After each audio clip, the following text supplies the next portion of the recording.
Did you? Oops, I did it again. You got a new, I wasn't sure if this was a new water bottle or not. It is. I thought maybe it was just one I haven't met yet. Nope. But I do like all the spooky stickers. I like on Stu like peeking over the bottom there. I'm feeling a little woozy. Like all my spooky stickers have found a home. I especially like the Midsommar one. I survived Midsommar Festival, Sweden, 2019. And that teeny tiny little Shining. Yeah, it came on a sheet of like Stephen King book stickers. Oh, okay. And I didn't like any of the other ones. It was like Misery and like 11/22/63. Yeah. Oh, I like Misery though. Misery is like, I like Misery too, but like if I'm picking my favorite Stephen King books, it's not in my top faves. oh, see, that is one of my favorites. But maybe that's because I run a creative writing group at work, so writer meets writer. That's what I aspired to be when I was a child. So some of the things that he says in that book are so scratch an itch I didn't know I had, talking about like the creative process and stuff like that. I feel like this is like a you sticker. Did you not? I think this is my favorite, this Pottsfield one. That one's really cute too. That's a rock fact. Okay. I'm settled in on my goblin perch. Fun story from my journey yesterday is we did go to the flea market and there were a lot of books there, and this one guy was selling a bunch of Stephen King books, and I finally saw my Missing Dark Tower book out in the wild. I was like, oh, I have it. And the guy, and it was only $3, but it had something on the back of it that something ate through the book. It was a large paperback. And I was like, $3 is a steal for this size of book. And then I kind of looked at the back and I was like, but then I saw like the trade paperback for $3. And I'm like, can I just switch this? And then the guy's like, there's 7 books in this series, right? And I'm like, yeah, I've read them all. I literally own all of them except for this one. And he's just like, yeah, I sold this one at it, pointing to like the weird. I was selling this one at a discount because it has some damage. I said, I see that. I would like to trade it for this one if that's okay. And then he looked at me like I was trying to swindle him. And I'm like, it's a flea market. Why would I try to swindle you? Gee, guy, you acknowledged that the book is jacked up. Can you maybe imagine why I wouldn't want to take this home? Also, that's like, have you ever seen the movie Arachnophobia? No. Okay, well, it's good and you should watch it, but like the spiders come here in like a banana crate and then multiply like crazy. Like they're like tarantulas and they're like huge and they're everywhere. And like all I can think is like whatever ate through that book is probably living inside the binding glue, and you're going to bring it home, and that's how you get infestations. Yep.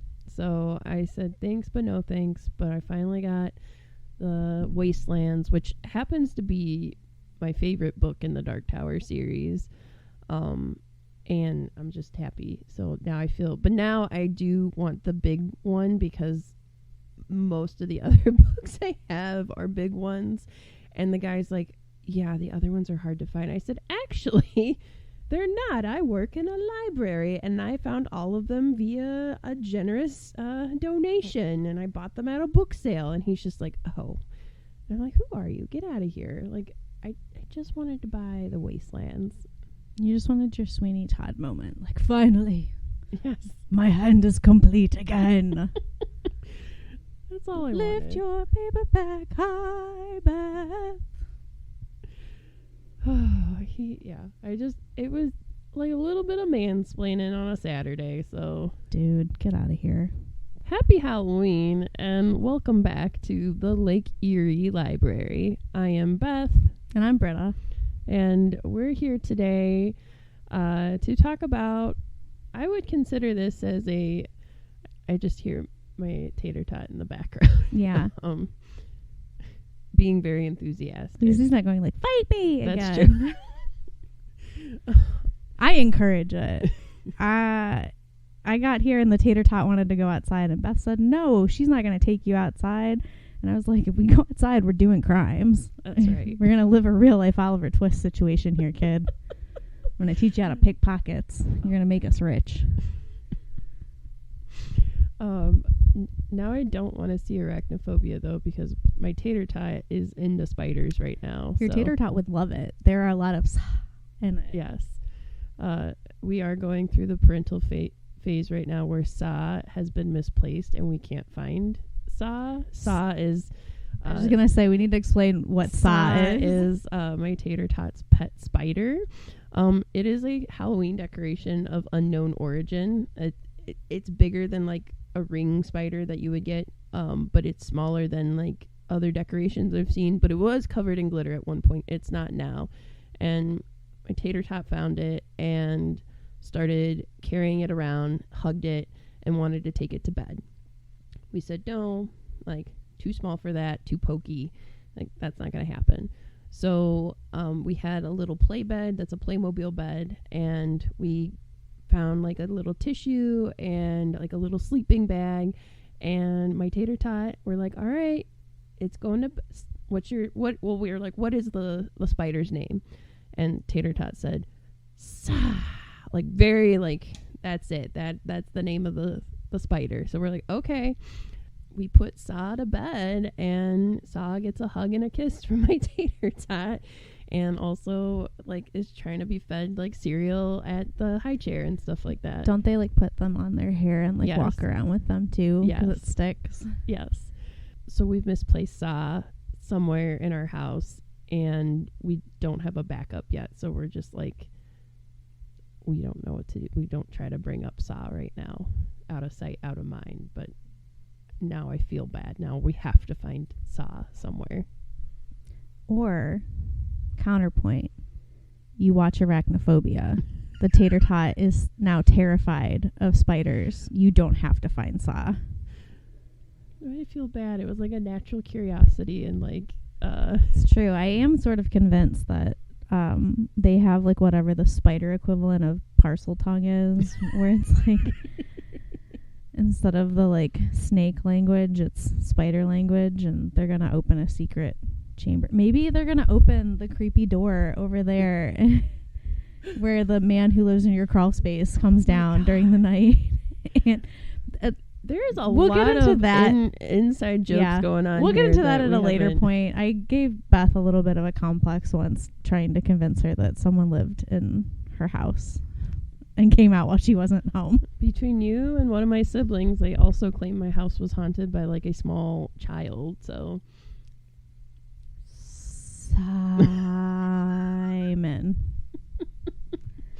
Susan. There is far too much spooky stuff happening, but that's okay because it's the Halloween episode. So today, speaking of spooky stuff, rein us back in again. So today, speaking of spooky stuff, we are going to talk about a very, very popular local Ohio legend in northern Ohio. If you live anywhere above the Columbus, even I think if you lived in Columbus, anywhere in the Cleveland area, you know, as far as west as Ashtabula, you've heard of this legend, and that is the legend of Gore Orphanage. So I would like to begin with, what did you grow up hearing about Gore Orphanage? Like the story of it, or just like both? I guess I just heard the generic story of an orphanage burning down and children died in the fire. Okay. And then heard various different things about what would happen if you went there at night, and then went there in high school. Right, because that is a rite of passage, I would say. So Gore Orphanage is there is a road in Ohio. It's called Gore Orphanage Road, and the legend is that the reason it's called that is because there was an orphanage on this road, and it burned down with all the children inside it, and the children now haunt this road. I was told that the old man that owned the orphanage burned the house down. Very sinister, with all of them in it, that he went like crazy. My mom definitely drove us down there in our mini, or maybe my dad definitely was with mom and dad in the minivan driving in there at night down this road. And the road itself is very creepy. It's in kind of what I would call more rural Ohio, and it's very curvy because it's right next to a river. It's told if you like park and you turn your lights like 3 times, or like you just wait there, that you'll hear like footsteps on the roof of your car. Like that's what I heard. And that if you get out of the car, you can see like small handprints on your car. Yeah. So the things that I remembered were like you had to turn your car off. Mm-hmm. You had to lock your keys in the car. Terrible idea.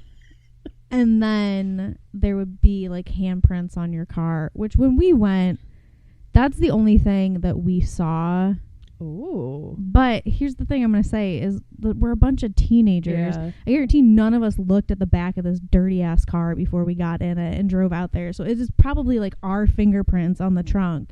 But when you don't think about that until afterwards, and then you're at like Country Kitchen at 2 a.m, right, annoying the servers, and you look at the car, you're like, oh my God, there's baby handprints on the car. It was more like we were just scaring the crap out of each other because we were so like nervous. Right. That was more terrifying than literally anything that we saw. Right. So definitely, unfortunately today, dear listeners, the truth of it is not as exciting as the legends. I would say the legends hold far more weight and excitement in terms of what people think Gore Orphanage is. My favorite random Gore Orphanage like mention in media is that Supernatural did an episode with them. Because maybe I'm mistaken, but isn't Eric Kripke from Ohio? I think he is. Which is why so much of the first few seasons when he was still attached to the project took place like around Ohio, Indiana, Michigan, Illinois. Very Midwesty. Yeah, that's what I thought. But I just laughed because I was like, wait a minute, because Dean and I think it's also I think people really latch onto it because the name Gore sounds like gory. Yes. Which is not at all what it's named after. No. It's named Gore. Well, first of all, the road is named Gore Orphanage because of the orphanage. It was not called that when they built things there. But it was because the parcel of land that it was built on is shaped like a dress gore, which if you don't know what that is, it's like a triangular, it's like shaped like a piece of candy corn. Happy Halloween. And it's narrow at the top and it gets wider at the bottom, and it's how you would add panels into a skirt or a dress to make it wider. So like think of like your umbrella when you open it, how they're a triangular, those are gores. So, and then the other part of it, it was called Gore Road, but then they named it Orphanage, like they added the orphanage to it because that was the only thing on that road of any type of significance, prominence. Otherwise, it was just private residences. So I think much like the word gross, when you hear the word gore, you are expecting one thing, but the actual definition of it is completely different. That was something that like drove my grandma nuts, is when we use the word gross, because she's like, no, that's not what the word gross means. And I was like, but grandma, just the word gross has like, it has that sound of like, yes, that's what I want it to mean. Yeah. That's like the word nice doesn't mean what well, now it does, because language is fluid and it changes, and that's the accepted terminology. But nice used to mean like specific. Oh. Or like good, or like a clean interpretation of something. Nice. Yeah. Nice. So anyways, definitely the legends are way bigger than what is actually going on here. It is a place, like you can still drive on Gore Orphanage Road today. Have read different things that there are private residences on this road. part of the land is also owned by the local metro parks. Yeah, and there's usually a ranger over there now because they know that people want to go. Definitely a ranger there because my siblings a few years ago were driving, and that road is extremely curvy, and they were driving a little fast, and the ranger pulled them over, and they're like, "Are you drinking? What are you doing out here?" And they're like, "We just wanted to see. We didn't know what the speed limit was." And yeah, they were like hitting the hard questions. Yeah. And I was like, "You're a park ranger. What are you doing? Like, chill out." Yeah, I get it. I got driven out of a metro park once because I was on a walking trail, and it was like I was halfway and I didn't turn around fast enough, and my car was like at one end of the walking trail and I was closer to the other end, and then the ranger was like, "Get in my truck, the park is closed," and like drove me back to my car. I'm sure they deal with shenanigans. Like, that's not to discount the metro parks. Yeah. But, so yeah, we're going to dive in today. We're going to talk about the history of Gore Orphanage Road, and like the spooky stuff of it and the tragic stuff of it, because I would say it has more so a tragic past more so than anything else. But the legends, they're pretty good, and I can see why they've stuck around. Like much of oral tradition and storytelling, like I get it. I get why it's stayed in prominence in Ohio. Yeah, it's also like many other urban legends, just an amalgamation of other stories that have been misattributed. We'll first start with, in the early 1800s, the first person to buy any land on, it wasn't called Gore Orphanage Road, but we'll just call it that to make it easier. To buy any land on Gore Orphanage Road was Jonathan Swift. He was a War of 1812 veteran, and he had made some money, so he decided to build the Swift Mansion on there. And it was like a really nice mansion, and he lived there. 1818 he married, and then he had 6 children altogether. 6 children. Which was like nothing back then. He built, so in 1840 to 1841, he built and completed his mansion. Of his 6 children, his 5-year-old daughter passed away before they moved into the mansion in 1831. And then in 1949, one of his older kids, his son, passed away and died at the age of 24. So otherwise, for all intents and purposes, the Swifts held parties there. They were social, and they had really no other issues. They kind of lived a normal life. The only real issue they had was that Jonathan Swift made some poor investments with his money, and he had to sell the mansion, so they had to move away. And the mansion had a name, which was Swift's Hallow. Yes, Swift's Hallow. These are good names, though. There are a lot of good names. I feel like any house that has enough, like, I don't know, merit, chutzpah to it to have a name is like a very Midwest, like, oh, fancy. Yes. Your house has a name? Oh my gosh. Even if it's like self-proclaimed, like, yeah, we're like, oh. So the new owners of the house were the Wilbur family, and they lived there for 35 years. So they lived there quite a while. And there was talk that the Wilburs were spiritualists. Ah, yes, they were.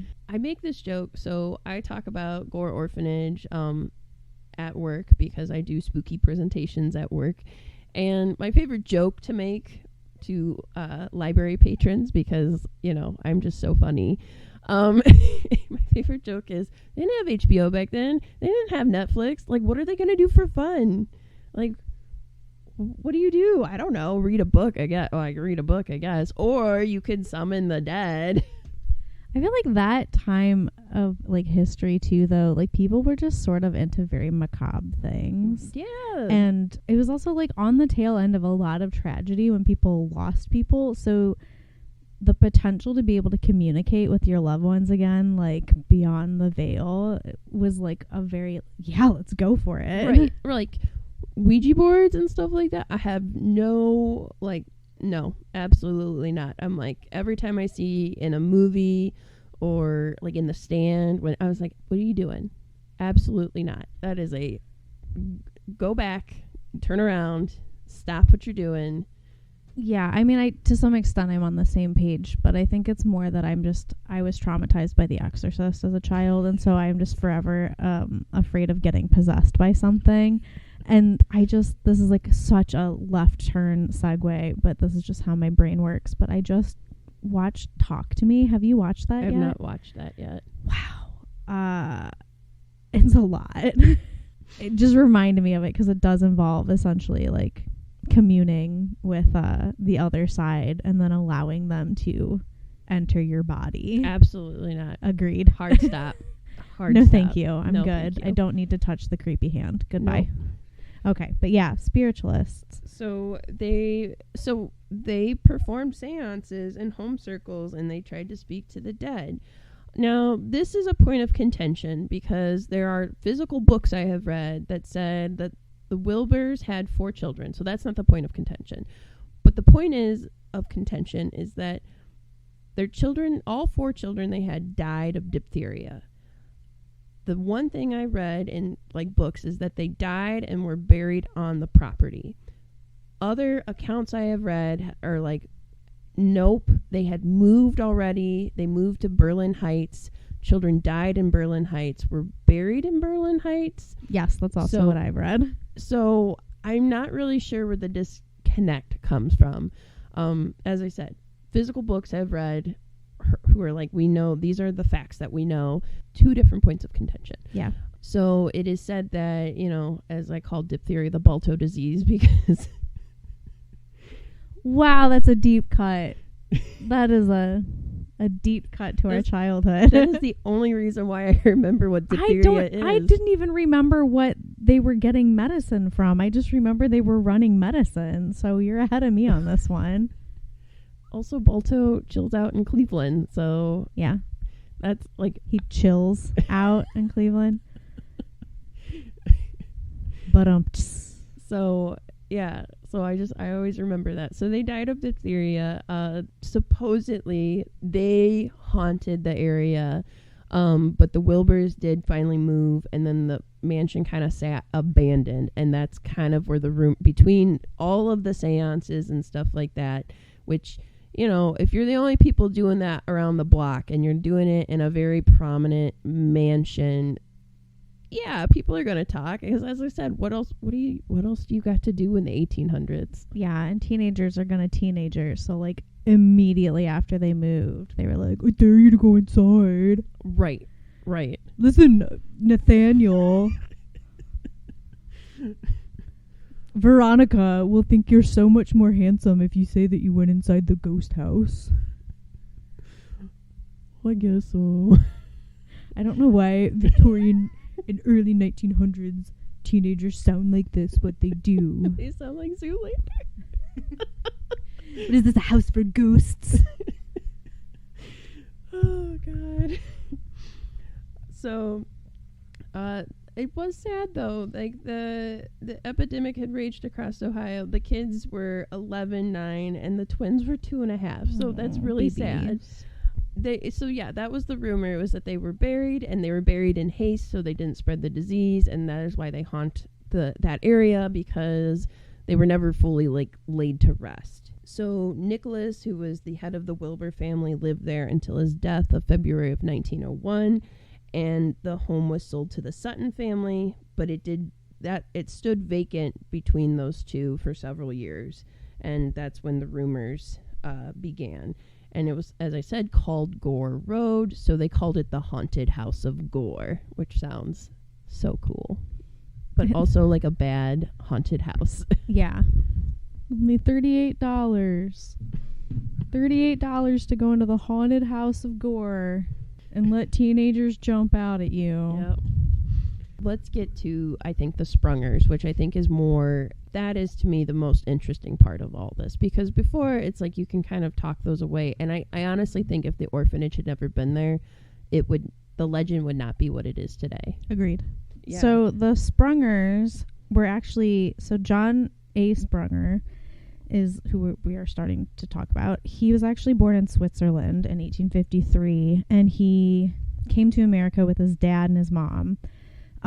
They originally lived in Ohio when they first came to America, but it wasn't even like a full year. And then they moved to Bern, Indiana. He was like interested. He was kind of like, his equivalent today would be like Chad and Brad, who are business majors. Like, he was interested in making money because they had always been rather poor. Right.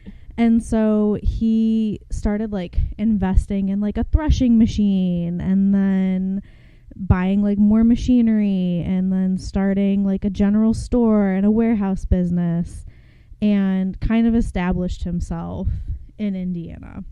And then in 1880 he married Katie, who her last name is also Sprunger. They are not related.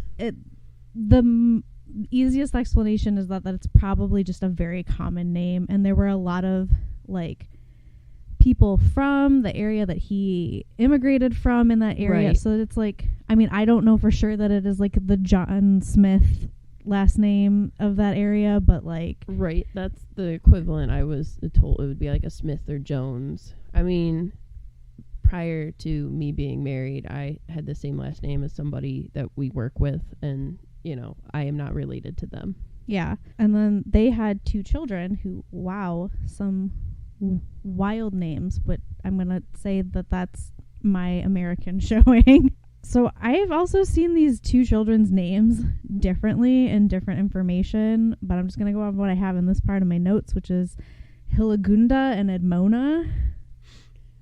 Yes, those are the ones I've read. And did they both pass away really young, or was it just Edmona?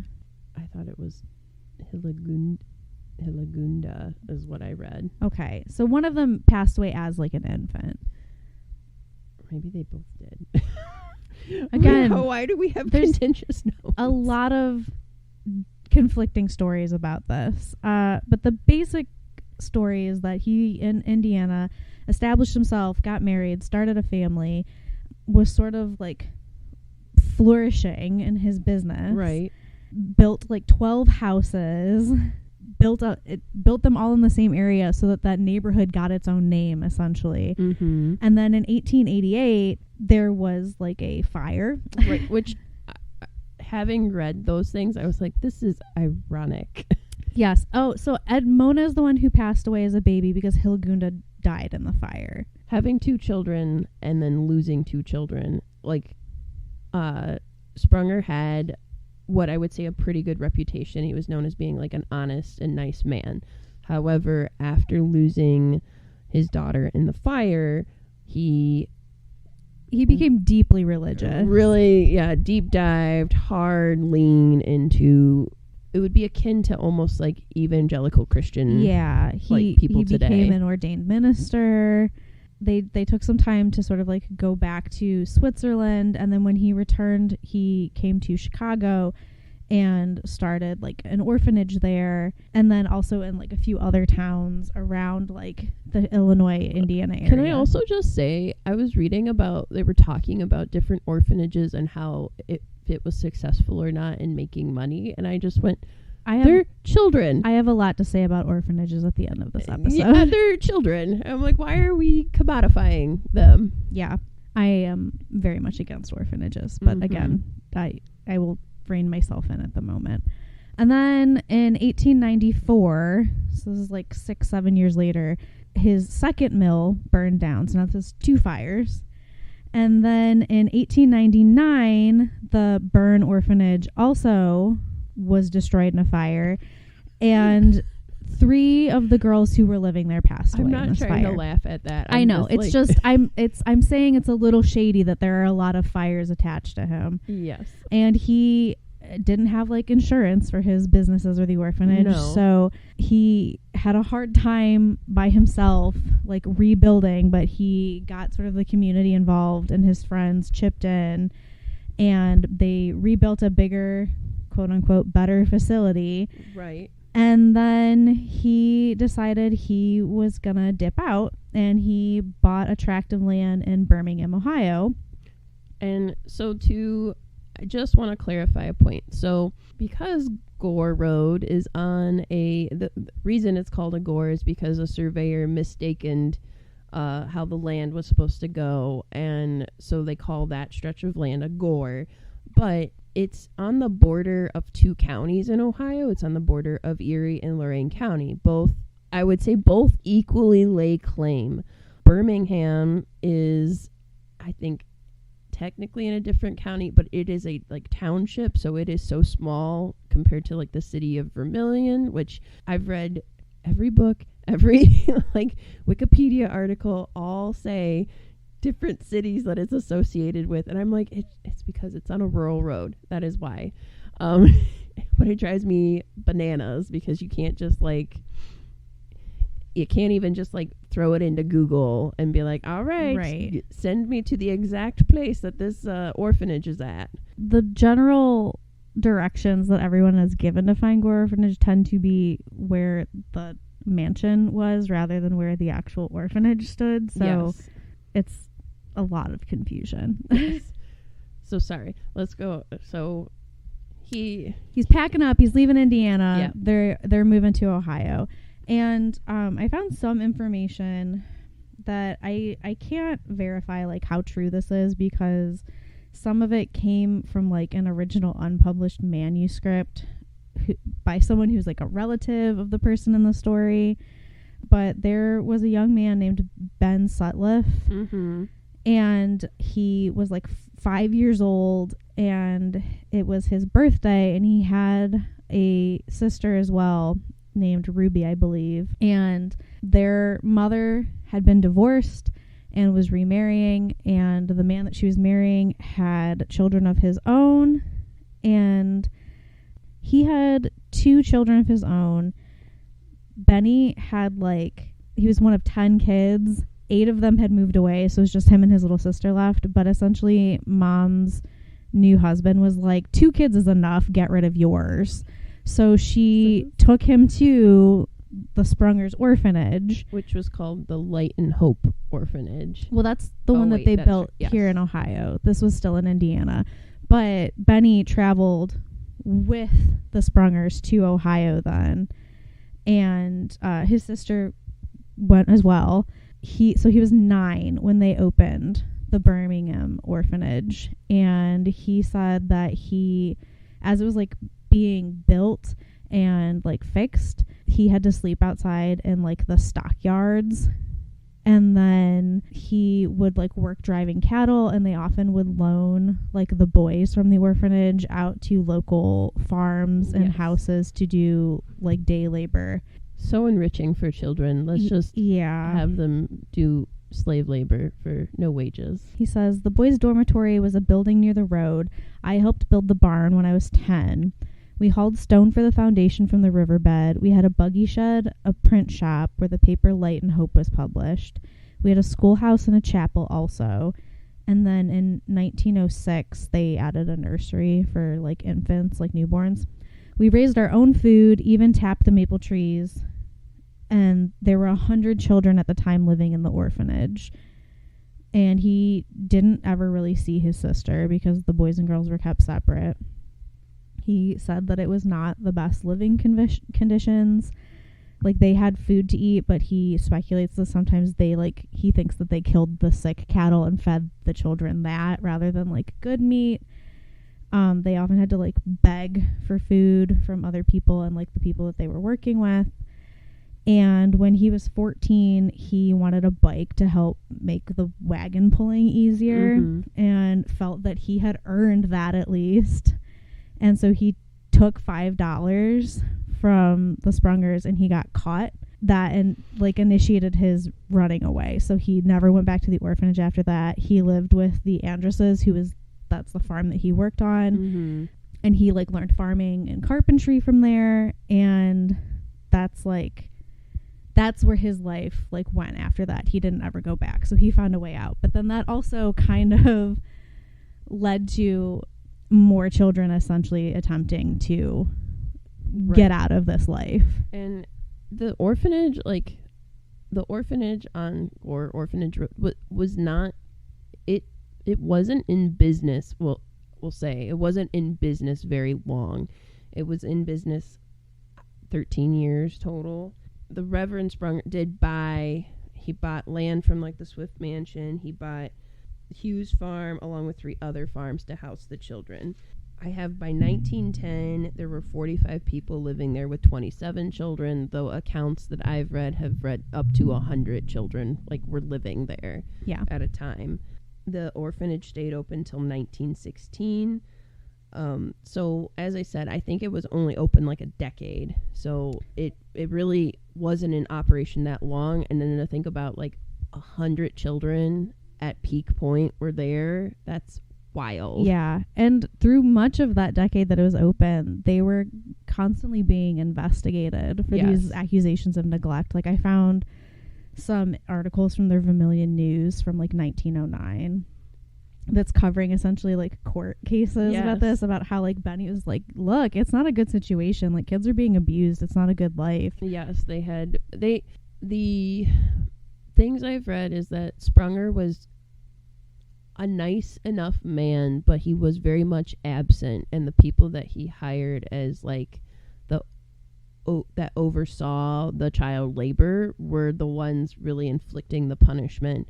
And they essentially said that Katie was just kind of all over the place, so she wasn't overseeing anything that was happening, which means things I've read like they're eating like cattle heads and calf livers, so they're not eating anything nutrition, like, and the stuff they're cooking it in is the same like pot that they would clean the dirty underwear in. Yeah. And I'm like, but we clean it in between. It's still gross. That's disgusting. Would you want to eat out of your dirty underwear pot? Probably not. No. So stop feeding the kids out of it. And then they would eat often like rotting or rotted fruit and vegetables if they could get fruit and vegetables. And they were only getting baths maybe once every 2 weeks. And then doctor visits, we don't know them because Katie said, no, the Lord will take care of any ailments you have. Yeah, I saw the thing where she was like, the girls all like took baths on the same day. And one of them, I'm assuming it was like a pink eye type thing. Like one of them had pink eye and gave it to the rest of them because they're all using the same dirty water and they're sleeping in the same dirty beds. And so she took one of them to a doctor, got like medicine for her, and then used it on all of the girls. So like none of them were getting treated with enough of it to really cure their problem. And then she was like, well, no, I mean, even the girls said that like prayer will fix it, so it's fine. Just awful. It's disgusting. And yeah, the boys, there'd be like 15 to 20 boys who had to take a bath in the same water every 2 weeks. Yes, that's so gross. Where they slept, it was like very thin blankets, so they were very cold in the winter. They were infested with rats and like bugs, and the rats had gotten into the bed and like bit them while they were sleeping. That's so sad. It's and so awful. sad. And to me, that is truly like what is lost kind of in the local legends of history, is that, you know, it's one thing to be like, oh, it was an orphanage and everything was fine until somebody like had a mental breakdown and then they killed everybody. But no, this is over a decade of court documented abuse that even so everything additionally that I was reading said that they couldn't verify any of these claims. And the problem was, at the time in the early 1900s, they didn't have any laws protecting children in orphanages and like standards. So they had a humane officer essentially documenting and taking these people to court, but there was no actual repercussions. Like they didn't just shut it down. They didn't send the kids out. So, you know, these kids are essentially being sent to different farms for hard labor, being malnourished. They have kids running away, and there's no repercussion, so they could keep doing this. Right. And then you have like okay, I mean, this is just purely Britta speculating on what I've read.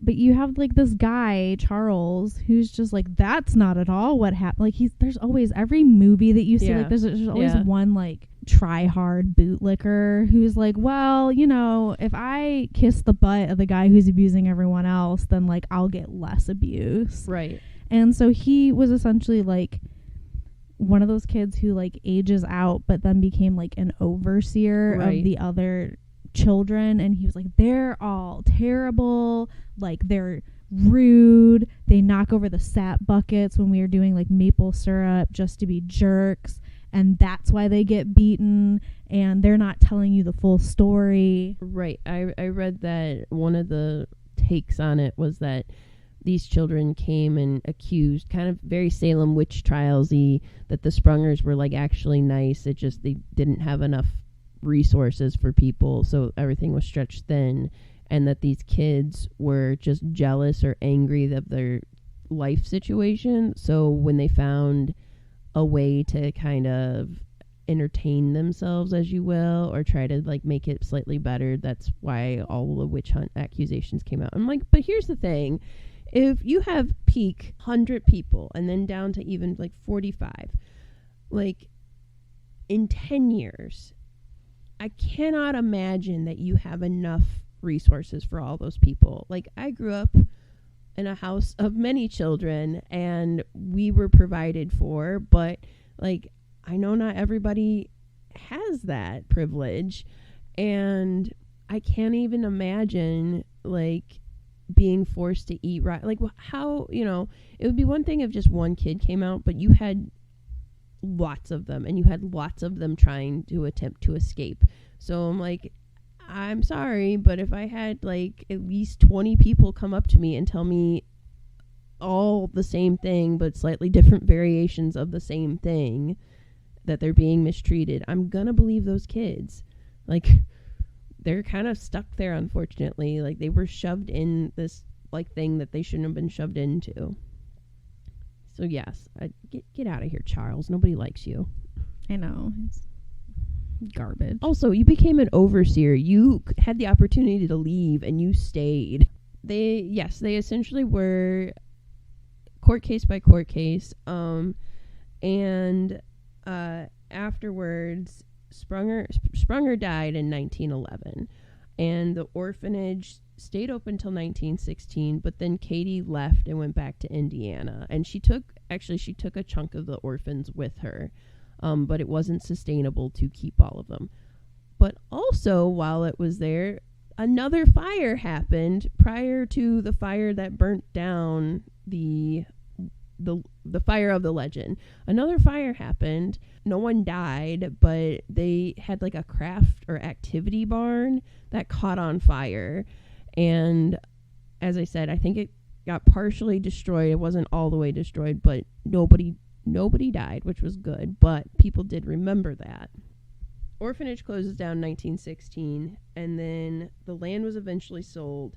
But the thing that actually burnt down that people remember is the Swift Mansion, and it burned down in December of 1923. There's also, around the same time that all of this was happening, there was another fire in Cleveland, in like what is now called Collinwood. Collinwood, yes. It was a school, though. It was a school. It was in 1908. So it's 40 miles away to the east. 176 students actually passed away in this fire. Some of them were burned, and some of them were like trampled to death as they were trying to escape. And this fire it shocked the nation. Like, it made headlines across the nation because it is considered one of the worst school tragedies. Yes. In the history of all schools. In 1908, 176 elementary school students were burned or trampled to death when they became trapped in a stampede situation and couldn't escape a fire that was consuming their school. The children began descending down the stairs to the exit after the fire alarm was sounded, but the front stairwell was blocked by flames. According to witnesses, the children at the front broke from the lines and tried to fight their way back to the floor above, while those who were coming down shoved them back into the fire. Those who made it to the rear exit found it locked. Outside rescuers unlocked it, but the door opened in. Yes. So with all of them pushing against the door, they couldn't even get the door open to let them out. With the tragedy of the Collinwood school fire is that obviously they didn't have a building code that was like for fire standards, and they're still not quite sure. They actually accused the like school janitor. Yeah, but some of his 4 kids died in the fire. He got badly injured trying to rescue. Yeah. So he was taking care of like, and the basement is what like the first part that caught fire, and then it spread up to that front entryway. But because the stairways and the halls are so narrow, the doors didn't have like much room to go, and then the back part was locked because that's what they did for safety. Be that as it may, that is like terrible, and I'm sure we'll get more into that like another day, another episode. Yeah.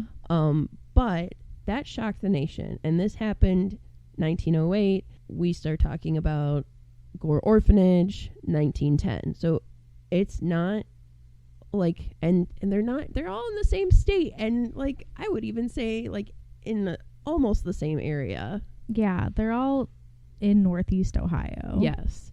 Because of that, when Swift Mansion burnt down, they often say it was just like vandals. I've read stuff about people that, you know. Yeah, the story that I always heard growing up in connection to the orphanage was that the fire started with a lantern when someone was going to use the outhouse, and they kicked it over and it caught on fire, and then the fire spread to the house. So I've also heard that attached to the mansion. I don't know if any of that has any truth or merit. That's just like the version of the legend that I heard. Right. And if you go today to like look and see what the remnants are of that, like none of the Light and Hope Orphanage exists. The only thing you'll see is the foundation of the Swift Mansion, which was a stone foundation. Yeah, and even that is few and far between. Yes. So you're never going to get the real story to that, because that land kind of stood vacant after that for a while because it burnt down. But what we are telling you is that nobody was there. Nobody died in that fire. The house just burnt down. But because of local history, because of the way local legends work, doesn't it sound that much more enticing if you're telling a ghost story that over 100 children died in a fire? I mean, it's certainly more tragic. It's more tragic. And, you know, like people like watching car accidents because they want to watch the tragedy and the gore, and they want to see the nitty gritty like bleh of it. That's why, you know, we get the traffic jams when you see like a 2 or 3 car pile up, and you're like, my God, quit being macabre. Go. Rubbernecking. Go. But I think it's the same thing. We associate like one tragedy with the other, so we definitely took like this amalgam and told it to kind of spice up the real version of it, even though this real version is really sad and tragic. And I don't have any sympathy for like the Sprungers, because I'm like, you did this to supposedly make money, and they talked about how the Light and Hope Orphanage didn't make any money for him, and I'm just like, wow, so sad you didn't make any money doing that. Right. Yeah, that's generally the US, Canada, and a lot of Western Europe have moved away from orphanages for that exact reason, because more often than not, it is just exploitation of children. It is not actually a good living situation. And there's still a huge voluntourism industry in this world where people like to feel like they're doing something good and feel good about themselves.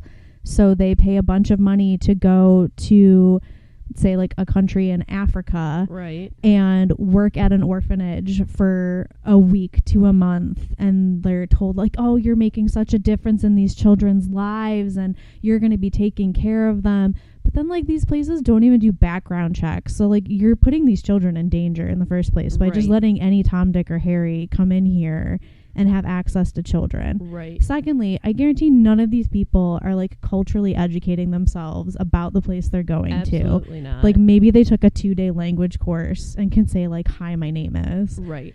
Third, the psychological like torture that these kids are going through of becoming attached to this caregiver who is just ultimately going to leave. Right. in a short amount of time and never come back into their lives leads to these kids growing up with severe like attachment disorders and like not being able to form meaningful relationships with people as adults. And like it's none of these things are helpful to these kids. Like the kids are completely taken out of the equation, and it's all about like the people who are going and trying to make themselves feel like they're doing something. Absolutely. So there is like a severe ethical issue with orphanages. I mean, like sometimes they're not feeding the kids so that they stay skinny and they look malnourished so that people will give them more money. Like it's awful. And really what we should be doing is investing more money in places that are keeping families together, because that is that kid's best chance at a successful life, is setting their parents up for success so that they can stay together. Absolutely. Which, if that is like something that interests you, I will guide you to, I have a website pulled up. Let me bring it up. You can go to bettercarenetwork.org and search for organizations working on children's care. There are like over 10 pages of links there for places all over the world that can put you in connection. If that is something that you want to do because you truly do want to help children and you have some expendable income that you want to invest, you can, I'm positive, find a group on that page that is working to keep families together. And that is so much better than doing a volunteer trip to go work in an orphanage for a week and a half. What we're telling you is, like, I mean, you got to do what you got to do, but we are going to judge you if you go to a third world country and, like, I'm here to help the kids. Like, get out of there.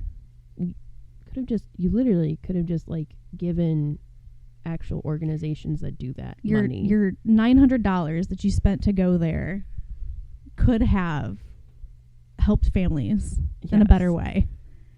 Also, the fact that people want to spend money on this just encourages orphanages to stay open. So yes, let's not do that anymore, folks. So off our soapboxes, getting back to the spooky. So yeah, that is like the true story of, I would say, Gore Orphanage. So there was never an orphanage named Gore Orphanage. There was never an old man Gore. From what I have read, no children from that orphanage actually died. However, one of the things I was reading, but this does get a little, as you like to say, woo-woo. Woo-woo, witch in the woods. So one of the things I was reading, and one of the things I remember that we had, because at the library we like spooky stuff, so we've had mediums come to the library. One of my favorite jokes actually came from a medium, and he turned to me and he's like, "What do you call a gay psychic?" I don't know. A happy medium. It was he just tickled me. He was just so excited to tell me that joke, and he identified as being gay. I like that. I like the joke about the 4-foot-tall escaped felon who could talk to ghosts. He was a small medium at large. But one of the things that I was told and that I got to listen in on is that even if somebody doesn't die somewhere, places can kind of keep energy. And especially when you have places where a lot of repetitive activity happens and a lot of negative emotion, those things carry an energy. And like, so if you're at an orphanage and you had children playing, like there's a chance that, and the medium said, like, they said that's why usually when you hear like ghosts, or you see ghosts and like ghost hunters, you hear footsteps, because what do? You walk everywhere, right? Like that's, yeah. And especially like footsteps on stairs and stuff. Well, of course, you're going to walk up and down that same set of stairs forever. So basically just that negative energy also carries over. And if you have some place where for a decade, very intense abuse and neglect and just misfortune is occurring, like that's going to linger.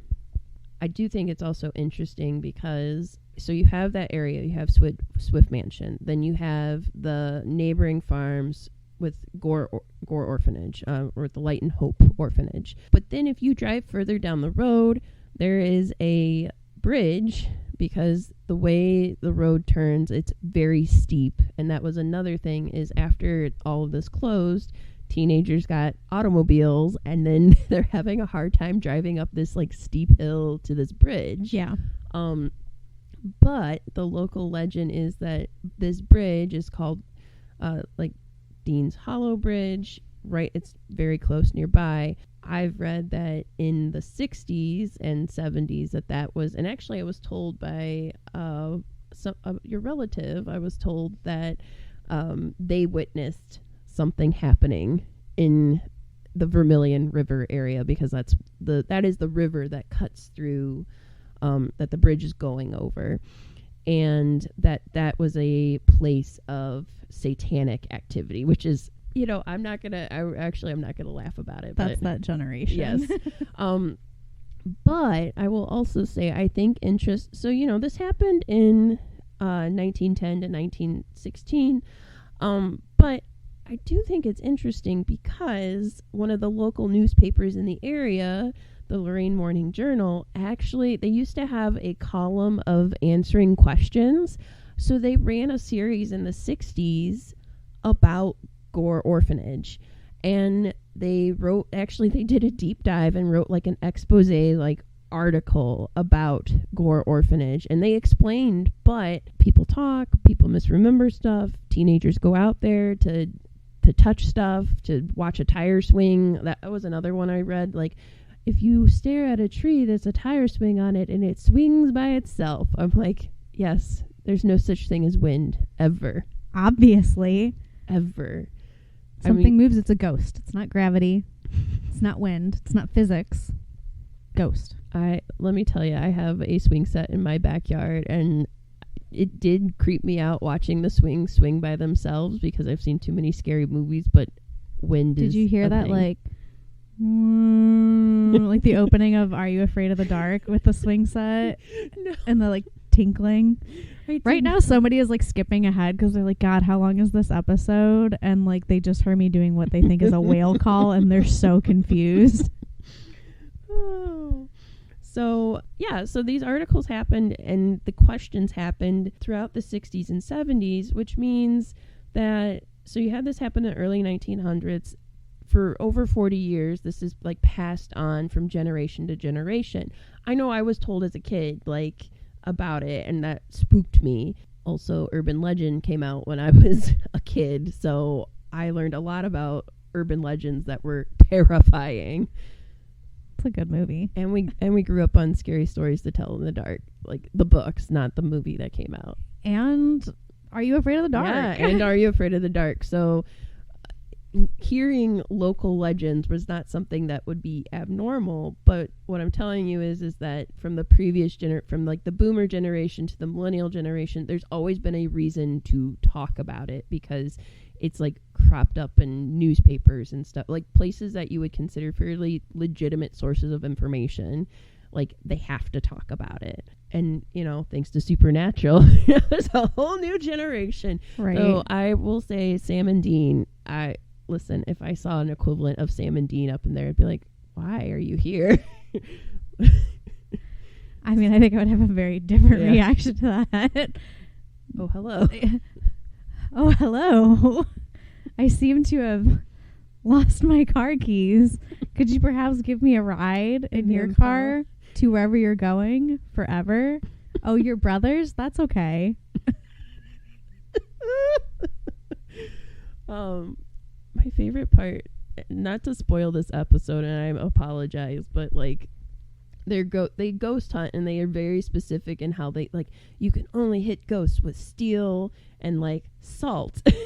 And they have like a crowbar that they're like swinging, or no, not a crowbar, the pokers for the fireplace, and they're like swinging it at these like orphan children that are malicious ghosts. Yeah, so if you want to watch a TV show that is at this point almost 20 years old, Stop it. Because it's from like the first seasons.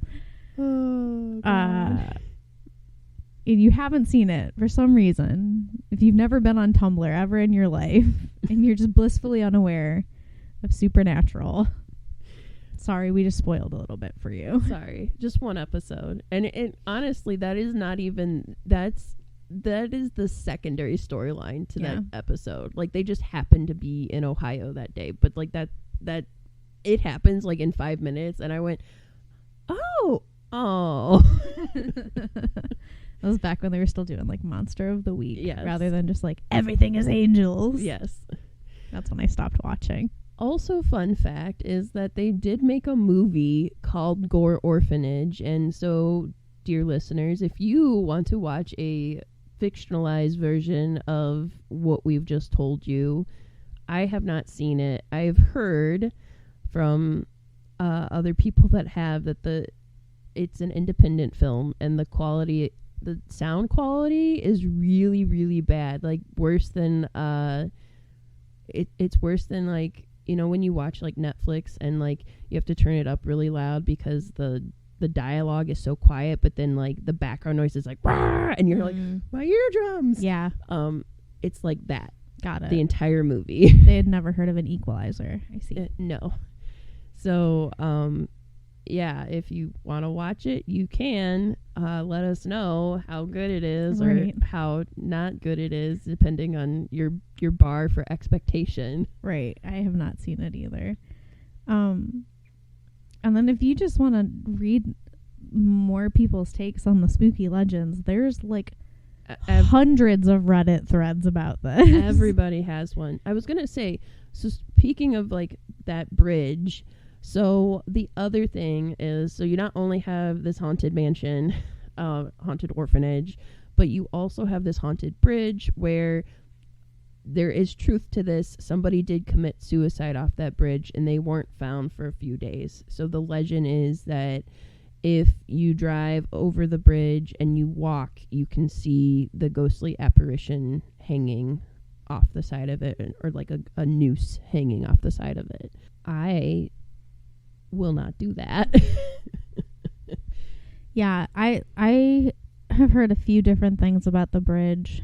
They all, like, involve you parking your car on the bridge. Yes. One involves you locking your keys in it and walking away, and then supposedly your car will start up on its own. Yep. And then there's other ones where it's like if you leave your car parked on the bridge and you walk away, you'll start to smell a fire, and you'll hear the fire, and you'll hear children screaming and screaming. Which I don't know why anyone would ever want to hear that. And then some say that if you do that, the kids will push your car off the bridge to safety, and that's where their tiny little fingerprints in your dirty car come from. Or if you're Britta and Britta's friends, it was you idiots, you numpties. So I've heard a couple of those things involving the bridge specifically. And then like a lot of the stories that I've read of people's experiences there, like, don't even necessarily have anything to do with the bridge. It's more just like stuff that happened on the road, because it is like a creepy country road. There's no lights to it. It's literally, I mean, if you really want to, you can, if you want to see it in the daylight, you can go on Google Maps and kind of get an approximation of where it's at, and then, you know, do the thing where you explore, and you can see clearly, like, how it feels like it almost dead ends into, like, the hill. Like, it comes up so fast, so steep, which is also why my siblings got in trouble with the park ranger. Right. Because they were going too fast. So I found a Gore Orphanage Road story on Reddit. It is, like, somewhat lengthy, but not super lengthy. That's it.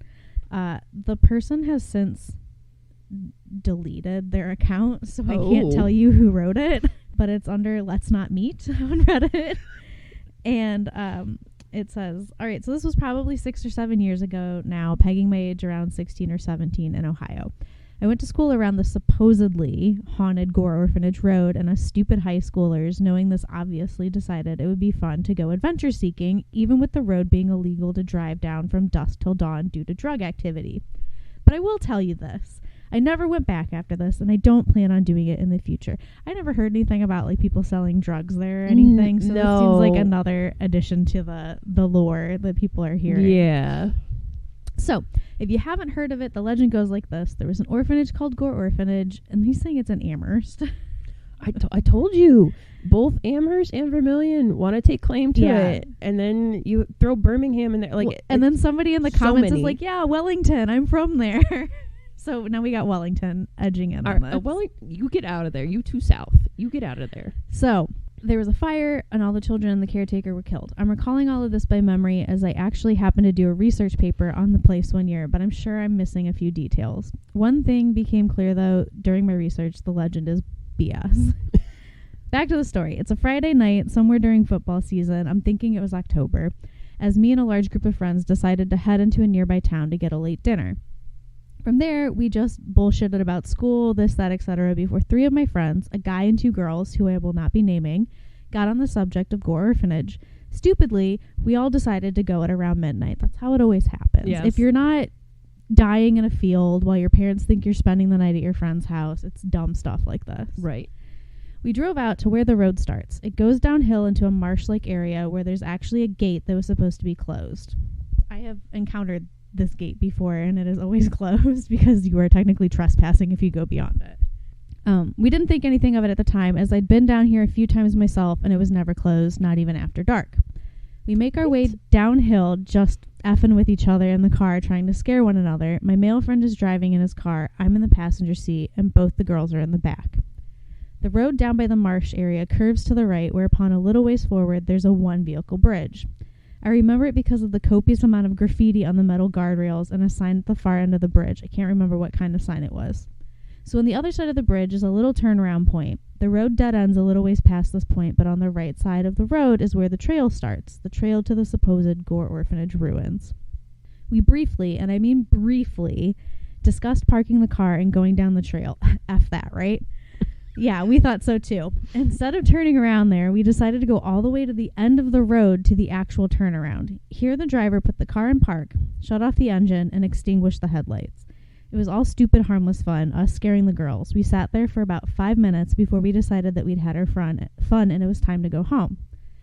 Car comes back on, light on, put it in drive, and we're off back down the road. Things seemed unchanged until we got close to where the trail started. On the left side of the car at the turnaround was a truck parked, engine off. Holy shit, where did that come from, I thought. All of us were on edge a bit now. My friend driving just sat there a few feet back from the truck with his foot on the brake.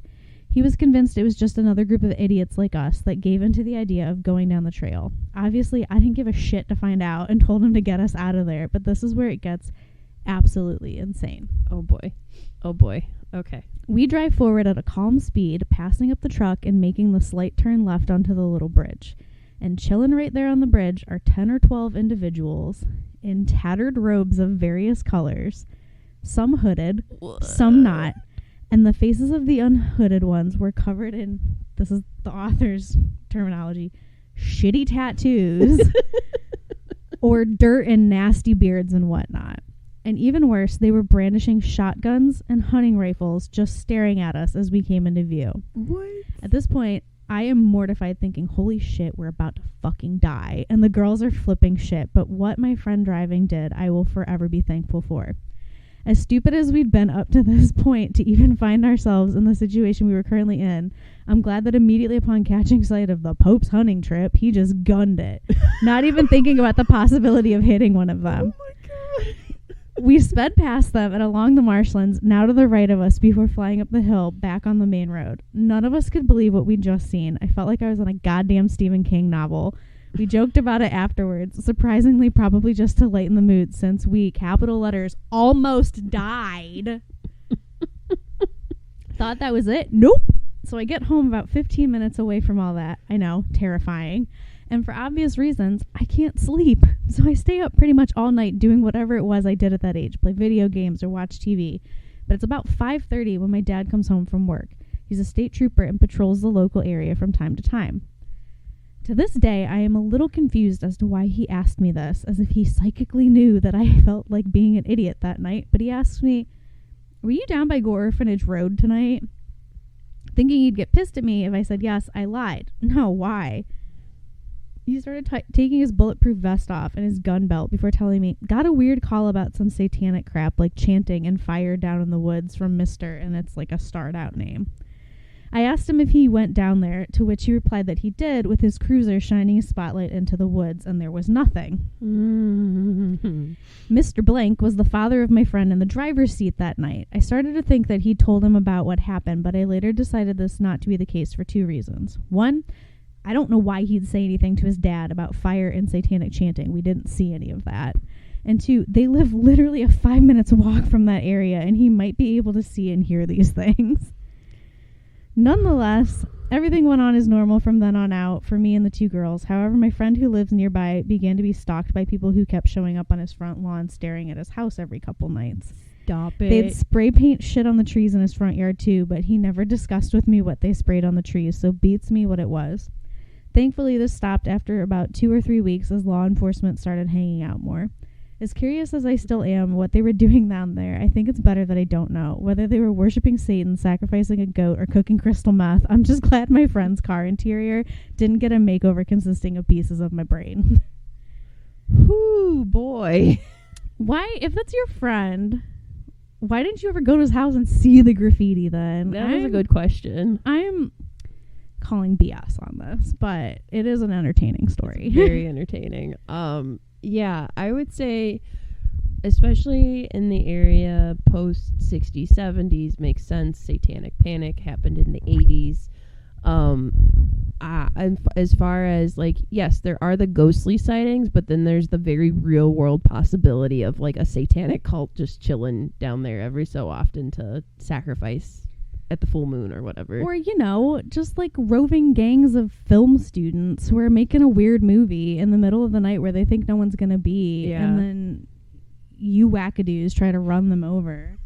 They're like, I'm just trying to get an A in intro to film studies. I go to Oberlin. Oh. I just can't get over the dirty beards and face tattoos. The shitty face tattoos. Oh, boy. So, yeah. So, what we will tell you is that you can drive down there if you're from the area. If you're, like, listening from states away, I guess if that really floats your boat. I mean, if you are super devoted and you, like, make a habit of exploring, like, ruins and abandoned places, like, I'm not going to yuck your yum. Do your thing. But from my experience, it's not worth the drive from multiple states away, especially because more than likely you're going to get there and there's going to be a park ranger or police who are going to see your car parked on the side of the road, and they are going to come looking for you, or they're going to wait for you, and then they're going to give you a ticket. So this feels very like the beginnings of somebody else's horror movie. Yeah. We're just the unlikely messengers. If we're the impetus that sends you on this road that inevitably ends in like you and your friends being murdered by the ghosts of children and Satanists, when that movie comes out, Sam Raimi, Michael Flanagan, whoever is making this, Mike Flanagan, I feel like you're above this, but whoever Sam Raimi's done some other stuff. I got my issues with Sam Raimi and his Doctor Strange. Anyway, whoever you are, if this blows up and makes money, if this becomes a Blumhouse film, credit where credit's due, please. Give us some of those resids. Yes. Oh, you can change our names to Beck and Bridget. Beck and Bridget. Oh, the Hollywood version. I love it. If that's the case, get a cool Irish accent person to play me. Sorry, all the Bridgets who aren't Irish. I don't have any really big qualms. Just I don't know. I don't know enough upcoming people to be like, yes, that's who I want to play me in a movie.